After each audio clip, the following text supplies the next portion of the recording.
नमस्कार, बहुत स्वागत है आपका। मैं हूं आपके साथ ऋतु ज्ञानवानी। सबसे पहले जबलपुर से बड़ी खबर की बात करेंगे। हाईकोर्ट ने आईएएस अफसरों को जेल की सजा सुनाई है। हाईकोर्ट ने 2 आईएएस अफसरों को 7 दिन की जेल की सजा सुनाई। छतरपुर के संविदा ब्लॉक समन्वयक को नौकरी से टर्मिनेट करने का मामला है ये पूरा, और इसमें सजा सुनाई गई है। 2017 में तत्कालीन कलेक्टर शैलेंद्र सिंह को सजा सुनाई गई है। जिला पंचायत सीईओ अमर बहादुर सिंह को सजा मिली है। संविदा कर्मी के ट्रांसफर के बाद उसे टर्मिनेट किया गया था। हाईकोर्ट में याचिका के बाद टर्मिनेशन पर स्टे लगा था। नौकरी पर वापस रखने के दिए थे निर्देश। कोर्ट के आदेश के बाद भी नौकरी पर नहीं रखा गया था। अधिकारियों ने संविदा कर्मी को नौकरी पर नहीं रखा। ये एक बड़ा चर्चित मामला था, ये काफ़ी दिन से चल रहा था। एक अवमानना का प्रकरण है जिसमें छतरपुर में एक संविदा ब्लॉक समन्वयक थी जिसका स्थानांतरण हो गया था 2017 में। उसको 2 बार स्थानांतरण पे हाईकोर्ट ने स्टे दिया, और स्टे को तो नहीं माना अधिकारियों ने, ऊपर से उसकी जो है ना सेवाएं समाप्त कर दी। 2021 में उसकी सेवा समाप्त हुई तो उसने फिर एक याचिका पेश की, और उस याचिका में माननीय न्यायालय द्वारा 2021 में ही उसके जो टर्मिनेशन था उसको स्टे करते हुए उसका इफेक्ट एंड ऑपरेशन दोनों स्टे किया था, और ये था कि उसको जो है ना आप सेवा में वापस रखें। तो अधिकारियों ने उसको सेवा में फिर भी वापस नहीं लिया। इसके बाद उनको लीगल नोटिस भेजा गया, फिर कंटेम्प्ट भी लगा। कंटेम्प्ट में भी लगने के बाद भी उनने उसको वापस नहीं लिया। 2:15 बजे माननीय न्यायालय द्वारा दोनों अधिकारियों को कोर्ट की अवमानना का दोषी पाते हुए उनको 7 दिन की इम्प्रिजनमेंट और 50-50 हज़ार रुपये जुर्माना। और ज्यादा जानकारी के लिए सहयोगी पवन पटेल हमारे साथ जुड़ गए हैं। पवन, हाईकोर्ट ने 2 आईएएस अफसरों को सजा सुनाई है, आखिर क्या है पूरा मामला, बताइए। देखा जाए तो एक शॉर्ट में अगर कहूं तो ये सरकारी महकमे की जो लचर व्यवस्था है, कार्य प्रणाली है, और हाईकोर्ट के आदेशों की अवमानना करने का जो लगातार सिलसिला होता है उस पर एक सख्त निर्देश कोर्ट का दिखा है, और सख्त रवैया जो कहीं न कहीं अफसरों की मनमानी पर लगाम लगाएगा। ये पूरा मामला छतरपुर जिले का है, जहां पर 2017 में एक संविदा कर्मी को नौकरी से टर्मिनेट करने का आदेश दिया गया था तत्कालीन कलेक्टर और सीईओ जिला पंचायत ने। हाईकोर्ट के आदेश के बाद भी जब उन्हें वापस नौकरी पर नहीं रखा और लगातार कोर्ट के निर्देशों की अवमानना की गई, तब जाकर आज कोर्ट ने इन्हें दोनों अधिकारियों को, दोनों आईएएस को कोर्ट से ही जेल भेज दिया है, और गार्ड ने तुरंत उन्हें हिरासत में लेकर जेल दाखिल कराया है। फिलहाल ये मामला अब चर्चाओं में बना है। साथ ही साथ आईएएस के खिलाफ में दोनों आईएएस पर 50-50 हज़ार रुपए का जुर्माना भी लगाया गया है। कहीं ना कहीं एक मैसेज देने की कोशिश की है हाईकोर्ट ने कि अगर कोर्ट के निर्देशों का पालन नहीं होता है तो इस तरह की सजा भी बड़े अधिकारियों को दी जा सकती है।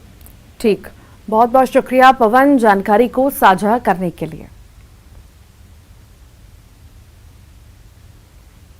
भोपाल से बड़ी खबर की बात करेंगे। एमपी बीजेपी के चुनाव प्रभारी भूपेंद्र यादव भोपाल पहुंचे हैं। बता दें आपको, कल होने वाले दूसरे राज्यों के प्रशिक्षण और प्रवास की तैयारियों की जानकारी लेंगे। कल आयोजित प्रशिक्षण में भी शामिल होंगे। टिकट वितरण के बाद जो असंतोष उपजा है उसको लेकर भी चर्चा हो सकती है। मंत्री भूपेंद्र सिंह, हितानंद शर्मा, सुमेर सिंह, महेंद्र सिंह सिसोदिया, इमरती देवी भी बैठक में शामिल होंगी।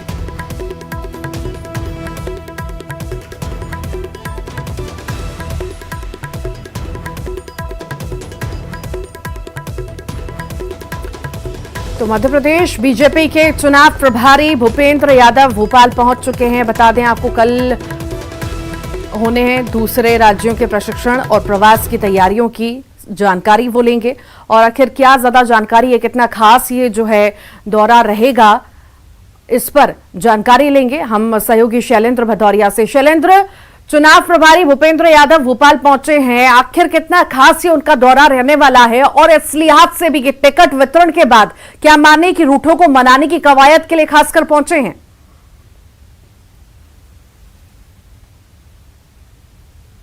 लेकर 26 तारीख तक दूसरे राज्यों के 230 विधायक भोपाल आएंगे, और उसके अलावा वो 20 तारीख से लेकर 26 तारीख तक प्रत्येक विधानसभा सीट पर जाएंगे, और बीजेपी सरकार को लेकर पब्लिक क्या सोचती है, कार्यकर्ताओं के मन में अपने विधायक को लेकर क्या है, ये सब जानने के लिए वो ग्राउंड पर जाएंगे। 7 दिन तक लगातार वो प्रवास पर रहेंगे। तो ये विधायकों का कल प्रशिक्षण शिविर भी आयोजित किया गया है। उस शिविर की तैयारियों को लेकर या आगामी जो प्रवास रहने वाले उनको लेकर क्या कुछ तैयारियां मध्य प्रदेश बीजेपी की तरफ से की गई है, ये जानकारी जुटाने के लिए भूपेंद्र यादव खुद यहाँ पहुंचे हुए हैं। अभी तमाम जो पदाधिकारी हैं उनके साथ उनकी बैठक का दौर लगातार जारी है। और दूसरा सवाल आपका है कि जिस तरीके से 39 टिकट हुए उसके बाद कई इलाके ऐसे आए, चाहे सुमावली की बात हो, ये सबलगढ़ की बात हो, छतरपुर की हो, लांजी की हो, या तमाम जो ऐसे विधानसभा क्षेत्र है जहां से जो टिकट घोषित हुए उसके बाद कार्यकर्ताओं ने असंतोष जाहिर किया है। तो ऐसे इलाकों में कार्यकर्ताओं के असंतोष को शांत करने के लिए, या जो लोग इस तरह के बयानबाजियां कर रहे हैं या प्रदर्शन कर रहे हैं, उन लोगों को कैसे शांत किया जाए? क्योंकि कहीं ना कहीं अगर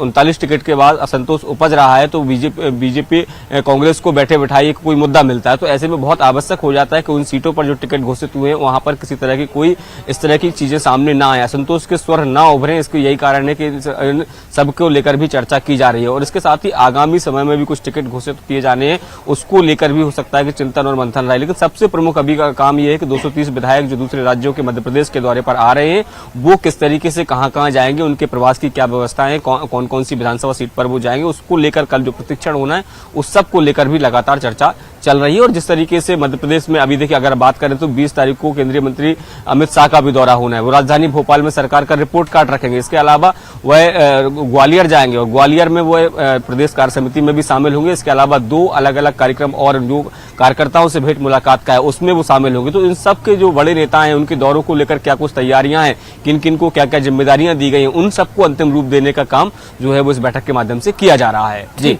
बहुत बहुत शुक्रिया शैलेंद्र। सीएम शिवराज ने कांग्रेस पर निशाना साधा है, कहा है कि कांग्रेस बौखला गई है, कांग्रेस परेशान है, चुनाव की हमारी तैयारियां युद्ध स्तर पर चल रही हैं। 2023 विधानसभा चुनाव में बीजेपी जीतेगी, 2023 में भारी बहुमत से बीजेपी सरकार बनाएगी। तो मुख्यमंत्री ने यह बड़ा बयान दिया है। युद्ध स्तर पर भारतीय जनता पार्टी चुनाव के मैदान में है और हमारी तैयारियां देख के कांग्रेस परेशान है, कांग्रेस बौखला गई है, इसलिए उल जलूल आरोपों पे उतर आई है। लेकिन जनता का जो प्यार और आशीर्वाद मिल रहा है वो अद्भुत और अभूतपूर्व है। जन दर्शन में भीड़ उमड़ रही है और हमारी तो यात्राएं भी प्रारंभ होने वाली है। इसी को देख के कांग्रेस परेशान है, लेकिन भारतीय जनता पार्टी फिर से भारी बहुमत से 2023 का विधानसभा जीतकर फिर सरकार बनाने वाली है। कांग्रेस प्रदेश अध्यक्ष कमलनाथ ने आरोप पत्र जारी किया है। आरोप पत्र जारी कर कमलनाथ ने बीजेपी सरकार पर आरोप लगाए हैं। प्रदेश का हर व्यक्ति या तो भ्रष्टाचार का शिकार है या फिर भ्रष्टाचार का गवाह है। यही कारण है कि मध्य प्रदेश में कोई निवेश नहीं आ रहा। मध्य प्रदेश पर भ्रष्टाचार का कलंक लगा है। कांग्रेस ने बता दें आपको मिस कॉल नंबर भी जारी किया है। मिस कॉल के जरिए लोगों को अभियान से कांग्रेस जोड़ेगी। जनता को अभियान से जोड़ने के लिए टोल फ्री नंबर भी जारी किया गया है। आज हर व्यक्ति प्रदेश का या तो भ्रष्टाचार का शिकार है या भ्रष्टाचार का गवाह है। ये छिपी बात नहीं है। भ्रष्टाचार के गवाह है जो भ्रष्टाचार के शिकार नहीं है। और यही सबसे बड़ी मैं सोचता हूं आज कलंक मध्य प्रदेश पर है। वीडी शर्मा ने इसी पर पलटवार किया है। कांग्रेस के आरोप पत्र पर वीडी शर्मा बोले हैं आज भी उन्होंने झूठ पत्र जारी किया है। करप्शन की दुकान कांग्रेस है। 15 महीने में 15,000 करोड़ के घोटाले हुए। 15 महीने की सरकार में ट्रांसफर उद्योग चलाया। आपकी सरकार में वल्लभ भवन घोटाले का अड्डा बन गया था। कमलनाथ द्वारा भर्ती में घोटाले के आरोपों पर बोले हैं वीडी शर्मा कि अगर सिस्टम में किसी ने गड़बड़ी की कोशिश की है तो उसे सलाखों के पीछे भेजने का काम किया है। 39 में से किसी टिकट को बदलने की कोई जरूरत नहीं है। हम सब सीट जीतेंगे। ये बड़े बयान जो है वीडी शर्मा द्वारा दिए गए हैं। 15 महीने तक कमलनाथ सरकार गरीब जनता की चिंता करने के बजाय आप धन की उगाही में लगे थे, जिसमें कहा जाता था कि वल्लभ भवन दलाली का अड्डा बन गया। कि कमलनाथ जी मध्य प्रदेश के अंदर आपने जो मैंने कहा कि आप मॉडल हैं, तो गरीबों के हक और अधिकार को छीनने के हैं। आप करप्शननाथ ऐसे ही नहीं बन गए, आप कमीशननाथ ऐसे ही नहीं बन गए। आपने अपने कार्यकाल के दौरान 15 महीने में और देश का जो इतिहास कहता है वो मध्य प्रदेश की जनता जानती है। भोपाल से बड़ी खबर है। नीमच के समंदर पटेल कांग्रेस में शामिल हो गए हैं। पीसीसी चीफ कमलनाथ ने उन्हें सदस्यता दिलाई। कुछ दिन पहले बीजेपी से इस्तीफा उन्होंने दिया था और अब उन्होंने कांग्रेस ज्वाइन कर ली है।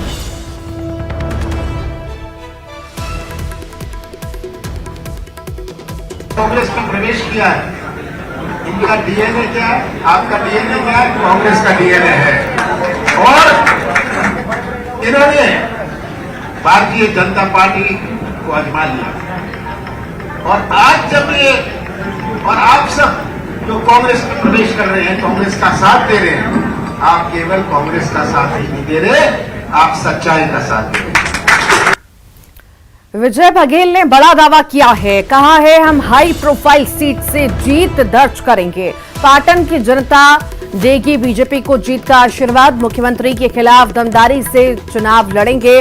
पाटन में कमल खिलाना है, ये बड़ी जिम्मेदारी है। 3 महीने के समय है बस कांग्रेस के पास। विजय बघेल सांड सबको मारता है, ये कांग्रेस भी जानती है।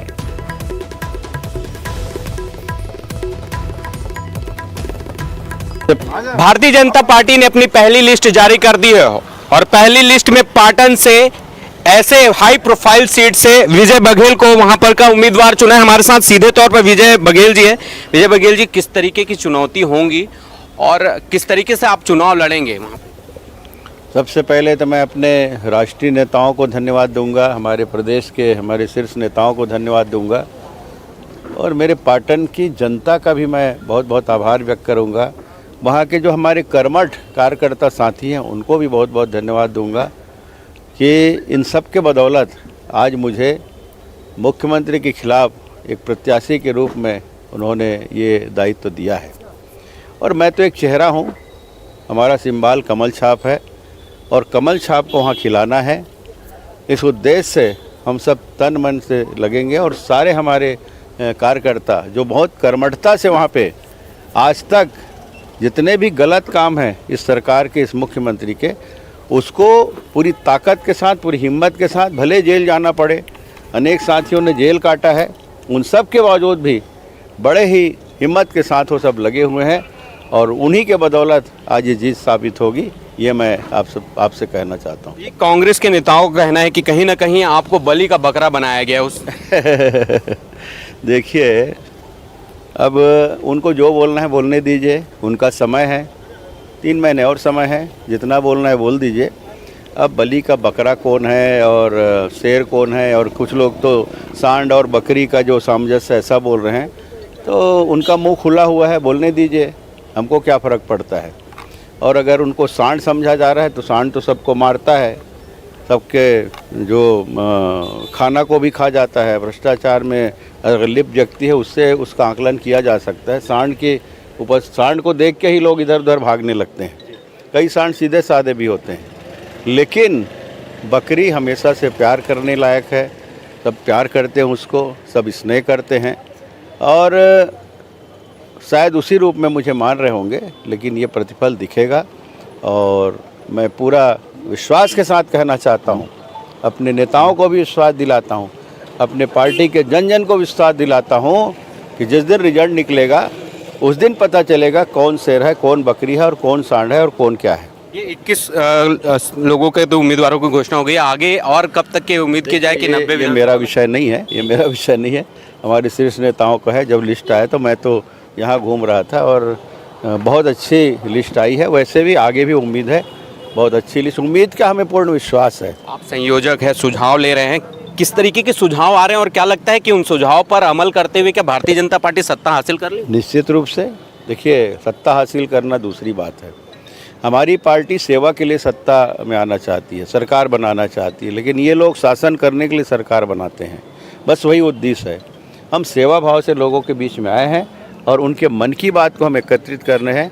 निश्चित रूप से जो धोखा और फरेब की राजनीति चल रही है उससे अलग हट के हमारा घोषणा पत्र। कोई चुनौती देना चाहेंगे सीएम साहब को? उसको क्या चुनौती, मैं बार बार दे चुका हूँ, पुरानी बात हो गई। इसमें हमारी प्रचंड बहुमत के साथ सरकार बनेगी बड़े स्तर पे हमारे विधायक चुन के आएंगे। बिल्कुल, तो ये थे हमारे साथ पाटन प्रत्याशी विजय बघेल जी, जिनका साफ तौर पे कहना है कि 2023 विधानसभा चुनाव में भारतीय जनता पार्टी पूर्ण बहुमत से अपनी सरकार बनाएगी और ये जीत हासिल करेगी। इसके साथ ही उन्होंने यह भी आश्वस्त किया कि पाटन से वो 100% जीत दर्ज करेंगे। बिलासपुर से न्यूज़ 18 के लिए उमेश मौर्य। रायपुर से बड़ी खबर की बात करते हैं। पूर्व मंत्री ब्रजमोहन अग्रवाल का सरकार पर निशाना। मौत और कांग्रेस की टिकट दोनों का भरोसा नहीं है। बीजेपी के जड़े छक्के से कांग्रेस परेशान है। कांग्रेस में 4 गुट हैं।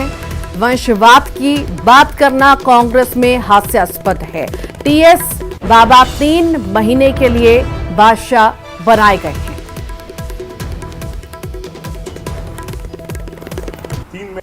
कोई ठिकाना नहीं है। जैसे मौत और कांग्रेस की टिकट, ये 2 चीजों को कोई नहीं बता सकता। इसलिए भूपेश बघेल जी परेशान हैं कि कांग्रेस की टिकट कब फाइनल होगी, कब केंद्रीय समिति की मीटिंग होगी। अब ये तो टीएस बाबा को विचार करना चाहिए कि उनको 3 महीने का बादशाह बना दिया गया है। ग्वालियर से बड़ी खबर की बात करते हैं। केंद्रीय मंत्री नरेंद्र सिंह तोमर के घर पर बैठक हुई है। 20 मिनट तक बैठक चली। टिकट की लिस्ट आने पर नाराजगी दूर करने बैठक हुई है। मुरैना की सबलगढ़ विधानसभा सीट को लेकर बगावती तेवर दिखे हैं। बीजेपी के प्रदेश मंत्री रणवीर रावत दावेदारी कर रहे थे। हमारा घर का मामला है, निपट लेंगे। नरेंद्र तोमर ने यह बयान दिया है। पार्टी प्रक्रिया के अनुसार चलती है।